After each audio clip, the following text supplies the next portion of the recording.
Welcome and welcome back to hello nursing classes. मैं उम्मीद करती हूँ आप सब लोग अच्छे होंगे और आप सबको ऑफ़र लेटर आ चुका होगा। ठीक है, जो कि ऑफ़र लेटर सबके पास आ गया होगा। एंड ऑफ़र लेटर तो आ गया, लेकिन हम लोगों ने जब डॉक्यूमेंट वेरिफिकेशन के लिए हम गए थे तो उन लोगों ने बोला था कि जिन लोगों के पास रजिस्ट्रेशन सर्टिफिकेट डीएनसी रजिस्ट्रेशन नहीं है, ठीक है, तो वो क्या करना है, उन लोगों को जैसे ही आपका ऑफ़र लेटर आएगा तो आप लोग अपलोड कर सकते हैं, आप लोग अप्लाई कर सकते हैं। ठीक है, सो जिससे कि आप लोगों को कोई भी प्रॉब्लम फेस ना करनी पड़े और टाइम पे आप डीएनसी में रजिस्ट्रेशन कर सकें। तो इसलिए मैं लेके आई हूँ एक वीडियो जो कि बहुत यूज़फुल होगी आप लोगों के लिए, और आपको पता लगेगा कि आखिर में डीएनसी होता कैसे है। ठीक है, क्योंकि आप लोग जानते ही हैं कि स्टेट नर्सिंग काउंसिलिंग मतलब कि कोई भी, जैसे कि जिसको जो भी स्टेट अलॉट हुआ है, ठीक है, चाहे वो यहाँ दिल्ली में हुआ हो, चाहे उत्तर प्रदेश में हुआ हो, चाहे यहाँ पर राजस्थान में कहीं भी हुआ हो, तो उन लोगों के लिए क्या है, अगर वो स्टेट का कराना चाहते हैं पर्टिकुलर का, तो उन लोगों का रजिस्ट्रेशन उसी स्टेट का होना ज़रूरी है। ठीक है, जैसे कि मेरे को दिल्ली एम्स मिला है तो दिल्ली एम्स में रजिस्ट्रेशन होना ज़रूरी है, मैंडेटरी होता है, रजिस्ट्रेशन होना तो चाहिए। उन्होंने वहाँ पर भी बोला है कि जब आपका ऑफ़र लेटर आ जाएगा तो आप अप्लाई कर सकते हैं। जैसे कि आप सब लोग के पास ऑफ़र लेटर आ चुका है, तो अभी आप लोग अप्लाई करने का ट्राई कर रहे होंगे। तो मेरे पास कुछ क्वेरीज़ आई हैं कि मैम हम डीएनसी में अप्लाई करना है तो कैसे करें, क्या अभी अप्लाई कर सकते हैं, क्या हमको अभी कब का टाइम मिल सकता है, कौन सी सीट अलाउ मतलब कि स्लॉट बुक कर सकते हैं, कब तक का टाइम है, कुछ प्रॉब्लम तो नहीं होगी, ऐसे करके बहुत सारे मैसेज आए हुए हैं, कमेंट आई हुई हैं, क्वारीज आई हुई हैं। तो इसीलिए मैं डीएनसी पे एक वीडियो लेके आई हूँ, जिससे कि आप लोगों को कोई भी प्रॉब्लम फेस ना करनी पड़े और आप लोग समझ सकें कि हम लोगों को आखिर दिल्ली नर्सिंग काउंसिलिंग में रजिस्ट्रेशन कैसे हम ऑनलाइन कर सकते हैं। क्योंकि अब तो कोविड के बाद में क्या हो गया है, सब चीज़ें ऑनलाइन ही हो गई हैं, तो इसका सीट बुक जो है मैं ऑनलाइन ही करना पड़ेगा। सो आप देख सकते हैं, सबसे पहले आपको क्या करना है, सबसे पहले आपको गूगल पे जाके दिल्ली नर्सिंग काउंसलिंग .in पे जाना है, साइट पे जाना है। साइट पे जाने के बाद जैसे ही आप साइट पे जाएंगे तो आपको ये पेज ओपन होगा। तो यहाँ पर आपको सबसे पहले क्लिक कर देना है। फिर उसके बाद अगर आप लोगों ने पहले ही साइट को रजिस्टर नहीं किया है तो आप क्या करते हैं, उसमें दो आएगा, लॉगिन कीजिए या फिर मतलब कि साइन इन कीजिए, फिर रजिस्ट्रेशन कीजिए। तो आपको रजिस्ट्रेशन पे करके आपको सारा कुछ, जैसे आपका मोबाइल नंबर, पासवर्ड वगैरह सब कुछ पूछेगा आपको, वो सब आपको कर लेना है। जैसे कि आप यहाँ पर देख सकते हैं इंस्ट्रक्शंस में लॉगिन करने के लिए, जो मतलब कि लॉगिन क्रिएट करने के लिए आप इंस्ट्रक्शंस देख सकते हैं। तो उसी के अकॉर्डिंग सबसे पहले आपको ये सब कर लेना। ओटीपी आएगा, मेल पे भी आएगा और नंबर पे भी आपके पास आएगा वेरिफिकेशन के लिए। ठीक है, वो सब आपको करने के बाद अपना पासवर्ड डालना है और साइन अप करना है। ठीक है, फिर उसके बाद जब हमारा साइन मतलब कि सब कुछ हो जाएगा, वो वाला रजिस्ट्रेशन लॉगिन हम क्रिएट कर देंगे। फिर उसके बाद हम साइन इन करेंगे। तो साइन इन करेंगे तो आप देख सकते हैं, जैसे ही वहाँ पर आप साइन इन करते हैं तो आपको यहाँ पर आप देख सकते हैं एक डैशबोर्ड मिलेगा और एक ऑनलाइन सर्विस मिलेगा। तो आपको क्या करना है, ऑनलाइन सर्विस पे क्लिक करना है। ऑनलाइन सर्विस पे जैसे ही आप क्लिक करेंगे तो ये सब आएंगे, registration, overseeing verification, registration renewal, ठीक है, रजिस्ट्रेशन एनओसी, एडिशनल क्वालिफिकेशन। तो आपको क्या करना है, आपको रजिस्ट्रेशन पे क्लिक करना है। जैसे ही आप रजिस्ट्रेशन पे क्लिक करेंगे तो दो चीज़ आएंगी, या तो आपको प्राइमरी रजिस्ट्रेशन करना है या फिर री रजिस्ट्रेशन करना है। तो आपको क्या करना है, प्राइमरी पे क्लिक नहीं करना, आपको री रजिस्ट्रेशन पे क्लिक करेंगे। जैसे ही आप री रजिस्ट्रेशन पे क्लिक करेंगे तो आपके पास कुछ इंस्ट्रक्शंस आएंगी, तो इन सबको आपको केयरफुली रीड करना है। रीड करने के बाद आप पहले ही देख सकते हैं जो फ़ोटोग्राफ स्पेसिफिकेशन में क्या दे के रखा है, फ्रंट व्यू होना चाहिए, वाइट बैकग्राउंड होना चाहिए फ़ोटो का, हेयर जो है वो बैक साइड में टाइड होने चाहिए, बंधे हुए होने चाहिए जो फ़ोटो है। फिर उसके बाद उस फ़ोटो को हम फ़ोटो क्लिक करेंगे, जेपीजी और जेपीईजी फॉर्मेट में उसको बनाएंगे उस फाइल को। फिर उसके बाद जो इसका साइज़ है वो 100 KB से कम होना चाहिए। ठीक है, फिर ये सब हम करने के बाद सेकंड जो अब आपको क्या करना है, रजिस्ट्रेशन से पहले आप क्या करना है, ये सब चीज़ें आप रेडी करके रख लें।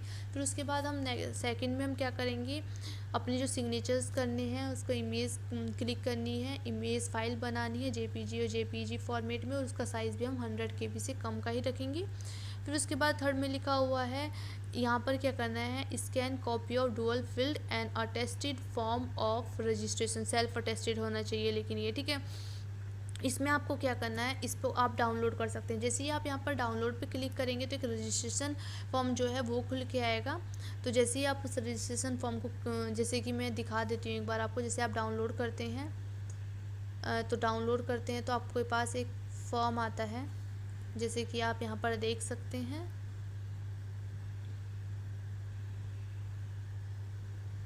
जैसे कि आप यहाँ पर देख पा रहे होंगे डीएनसी नर्सिंग काउंसलिंग का ये आएगा। इसका आपको क्या करना है, प्रिंट आउट ले लेना है। प्रिंट आउट निकालने के बाद इसको आपको फिलअप करना है। ठीक है, जो आपने फ़ोटो, जैसे कि जो फ़ोटो की इंस्ट्रक्शंस थी उसी के अकॉर्डिंग आपको फ़ोटो बनानी है। तो जो आपने फ़ोटो क्लिक कराई है, जो भी आपने फ़ोटो निकलवाई है, उसको आपको यहाँ पर सेल्फ अटेस्टेड करना है। ठीक है, सेल्फ अटेस्टेड करने के बाद ये सारा कुछ आपको फिलअप कर देना है अच्छे से। फिलअप करने के बाद जैसे ही आपको इसको फिल कर देंगे तो ये सब आपको रेडी कर लेना है पहले ही। फिर उसके बाद ये जो 10th एंड 12th की मार्कशीट है उसको स्कैन करके PDF फॉर्मेट में आपको अपने पास रख लेनी है। मार्कशीट जितनी भी 3 इयर्स की 4 इयर्स की मार्कशीट होंगी वो सारा कुछ स्कैन कॉपी करके वो सब कुछ आपको पहले ही रख लेना है। ठीक है, रजिस्ट्रेशन प्रोसेस फर्स्ट स्टेप पे जाने से ही पहले ही आपको ये सारा कुछ एडजस्ट कर लेना है, सारा कुछ रख लेना है बना के।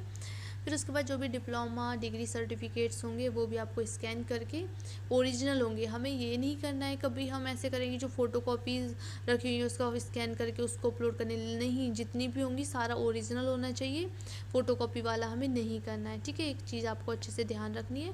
फिर उसके बाद scan copy of parent council registration certificates and valid renewal registration certificate आपको डाउनलोड मतलब कि यहाँ पर अपलोड करना है। ये भी आपको देखना है। इसका पेरेंटल काउंसलिंग का मतलब है जहाँ जिस कॉलेज से आपने, जैसे कि आपने ट्रेनिंग ली होगी, तो जब हम पास आउट होते हैं तो वहाँ से एक रजिस्ट्रेशन मिलता है। जैसे कि यूपी वालों को यूपी का मिलता है, राजस्थान वालों को राजस्थान का मिलता है, ऐसे करके ना वो मिलेगा। ठीक है, वो सारा कुछ आपको मिलेगा पेरेंटल रजिस्ट्रेशन। जैसे कि स्टेट नर्सिंग काउंसलिंग देता है अपनी तरफ से, वहाँ से उसको ही हमें दोबारा से री रजिस्ट्रेशन कराना पड़ता है ना। तो ठीक है, तो जो भी हमारे पास है उसको ही हमको यहाँ पर अपलोड कर देना है। और जो भी हमारा जिस इंस्टीट्यूट में हमने ट्रेनिंग ली है उसके एड्रेस प्रूफ के लिए हम क्या कर सकते हैं, स्कूल कॉलेज ID कार्ड जो है उसको अपलोड कर सकते हैं, कैरेक्टर सर्टिफिकेट डाल सकते हैं, कोर्स कंप्लीशन सर्टिफिकेट डाल सकते हैं, ट्रांसक्रिप्ट सर्टिफिकेट या फीस रिसिप्ट हम डाल सकते हैं। ठीक है, ये सारा कुछ हम अपलोड कर देंगे एड्रेस प्रूफ के लिए। फिर उसके बाद जो 10th है वो है scanned copy of Aadhaar card front end back single document. ठीक है, ओरिजिनल। ठीक है, तो इसमें हम क्या करेंगे, अपना आधार कार्ड हमें डाल देना है यहाँ पर। ठीक है, ओके। तो फिर उसके बाद जब हम ये सारी इंस्ट्रक्शंस हम पढ़ लेंगे और इसके अकॉर्डिंग हम अपने सारे डॉक्यूमेंट अरेंज कर लेंगे, बना लेंगे जो भी फॉर्मेट में मांगे। फिर उसके बाद हम क्या करना है, जब हमारे पास सब कुछ हो जाएगा तो फिर हम क्या करेंगे, सेल्फ ये रजिस्ट्रेशन करेंगे, रजिस्टर योर सेल्फ पे जाएंगे। तो इसमें सबसे पहले 5 स्टेप्स होते हैं इसमें। तो फर्स्ट स्टेप्स में आपसे सिर्फ आपके बारे में, ठीक है, पूछा हुआ है। तो सबसे पहले आपको सरनेम अगर कुछ आपने डाल के रखा है अपने डॉक्यूमेंट्स में वो डाल सकते हैं, अपना फर्स्ट नाम डालेंगे और वही मिड नेम अगर है तो वो डाल सकते हैं, father name, mother name, gender, marital status डालना है, डेट ऑफ बर्थ डालनी है, प्लेस ऑफ बर्थ डालना है, आधार कार्ड नंबर अपना अपलोड कर सकते हैं, नेशनलिटी के बारे में, रिलीजन के बारे में आप सब कुछ डाल सकते हैं यहाँ पर। फिर आपको नेक्स्ट करना है। फिर जैसे ही सेकंड स्टेप पे जाएंगे तो सेकंड स्टेप में आपके एड्रेस से रिलेटेड और क्वालिफिकेशन से रिलेटेड चीज़ें पूछी गई हैं। तो इसमें permanent address, city, state, pin code, ये सब डालना है। फिर उसके बाद पूछा गया है आपका परमानेंट और जो प्रेजेंट एड्रेस है वो सेम है। अगर सेम है तो हम सेम कर सकते हैं, सेम नहीं है तो हम क्या करते हैं, जो प्रेजेंट एड्रेस है वो आप सब डाल सकते हैं। फिर उसके बाद जनरल क्वालिफिकेशन में हमारा 10th and 12th passing year आएगा, पासिंग ईयर डाल लेना है। फिर उसके बाद प्रोग्राम ऑफ स्टडी कम्प्लीटेड, हमें जैसे कि मैंने GNM डाला हुआ है क्योंकि जब मैं इस पर क्लिक कर रही थी तो इसमें पोस्ट BSc नर्सिंग नहीं आ रहा था तो मुझे GNM डालना पड़ा उसमें। ठीक है, जैसे कि आप देख सकते हैं यहाँ पर ये सब है।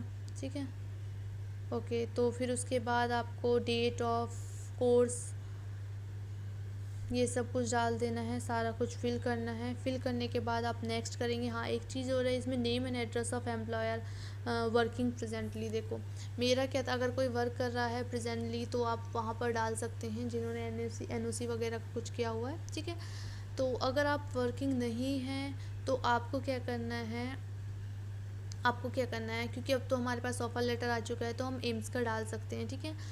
तो ठीक है, फिर उसके बाद हमें जब भी हम इसका एम्स का डाल देना है, हम एम्स का ही डालना है। वैसे तो अगर इसमें इफ़ लिखा होता तो हम ना भी डालते तो चलता, लेकिन इसमें मैंडेटरी माना गया है करना, तो हमें एम्स डाल सकते हैं।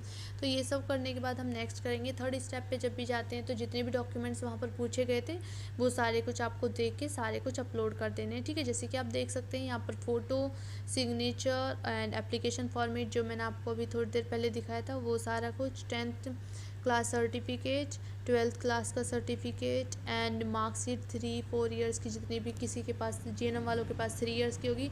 एंड अगर किसी ने पोस्ट बेसिक किया हो तो उसके पास 5 साल की होगी, और अगर किसी ने पोस्ट बीएससी, अगर किसी ने बीएससी किया हुआ है तो उनके पास 4 साल की मार्कशीट जो होंगी उन सबको हमें वही आपको पीडीएफ फॉर्मेट में बना के वो सब कुछ अपलोड करना है, ठीक है। फिर उसके बाद आप क्या कर सकते हैं, अगर आपको चेक करना है कि सही है गलत तो नहीं है तो आप प्रीव्यू में जाके भी चेक कर सकते हैं, ओके। फिर उसके बाद डिग्री एंड डिप्लोमा वो सारा कुछ हम सबको जो भी मर्ज करना है तो मर्ज करके सारा कुछ अपलोड कर सकते हैं, ठीक है। प्रीव्यू में जाके हम चेक कर सकते हैं।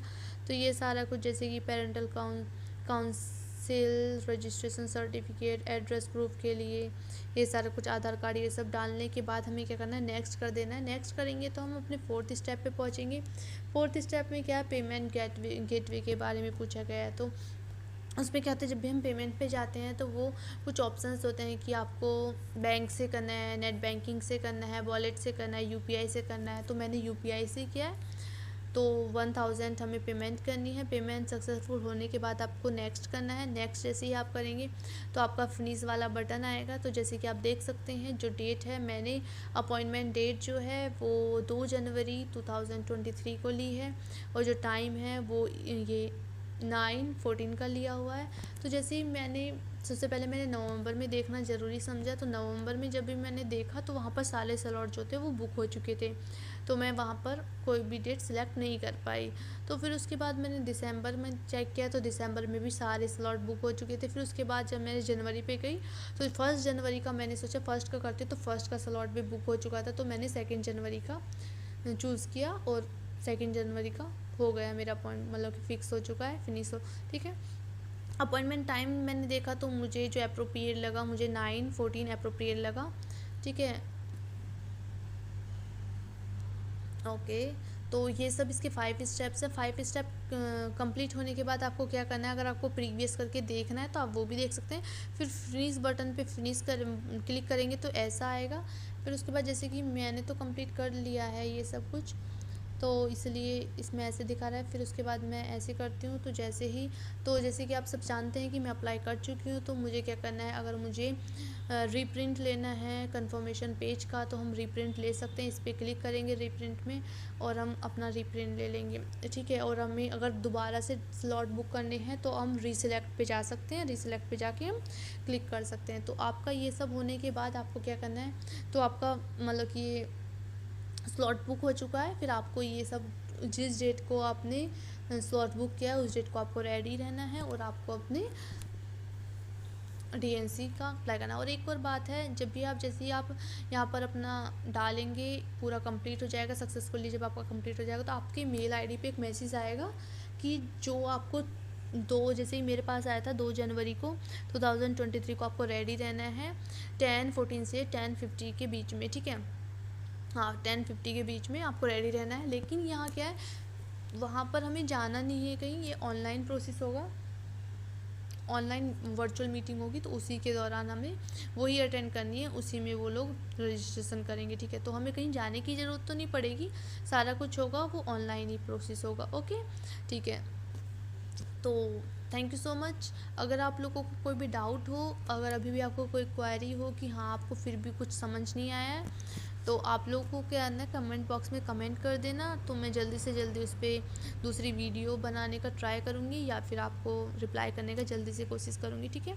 Thank you so much, keep supporting me, bye bye, take care and subscribe hello nursing classes, please subscribe. फिर उसके बाद आपको साइन आउट करना है, ठीक है, ओके।